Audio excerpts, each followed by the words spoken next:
No casual rush fan.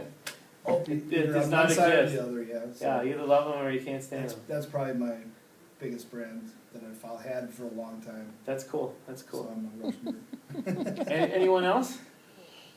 I spend $5 a day at Starbucks. Okay, and then we kind of talked about that. If you didn't have that value, Right. you're not going to spend $5 on a cup of coffee when you can get it for 89 cents at the grocery store. Exactly. But it's a different experience, right? And there's value, whether it's up here or it's real, it doesn't matter.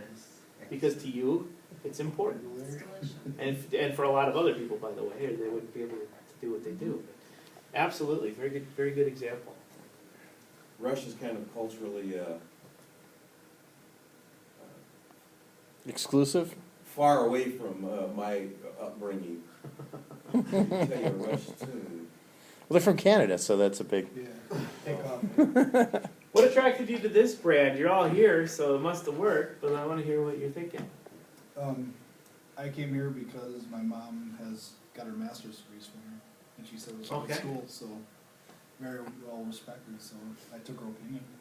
I gave him a check, they loved Yeah.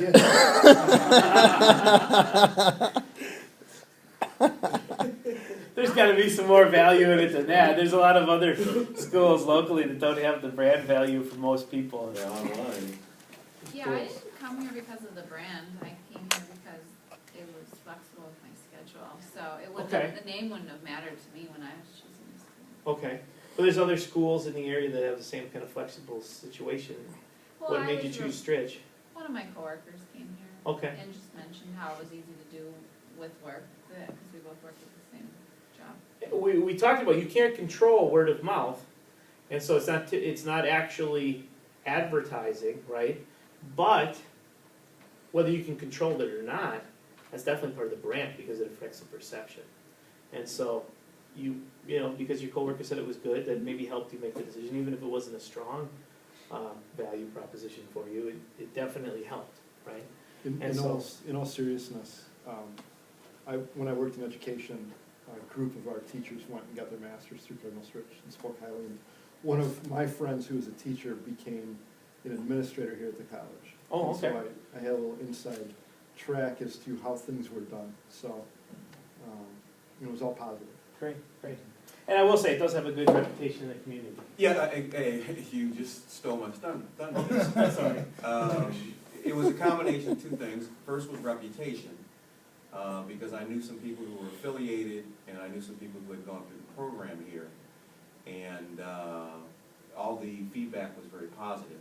The second thing was we actually, while I was over at the center, working at the Daniels Center, we were in the process of setting up outreach. Not just community outreach, but educational outreach.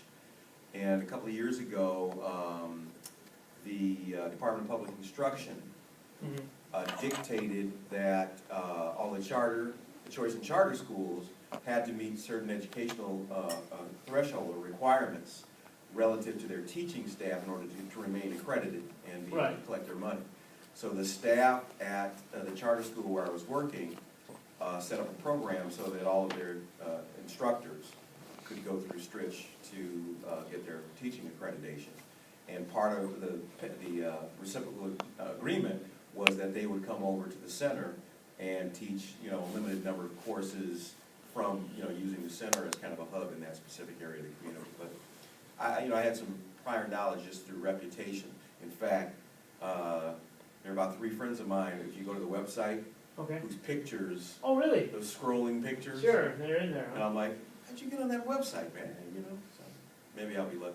Huh? They're going to graduate first. Or not lucky. Or not. My brother went to school here. Okay.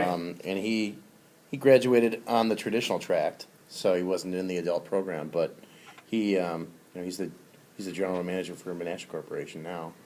And that he's 30, same age as you are, he's 35. So he tracked, he's one of those examples that it worked out well for him. Great.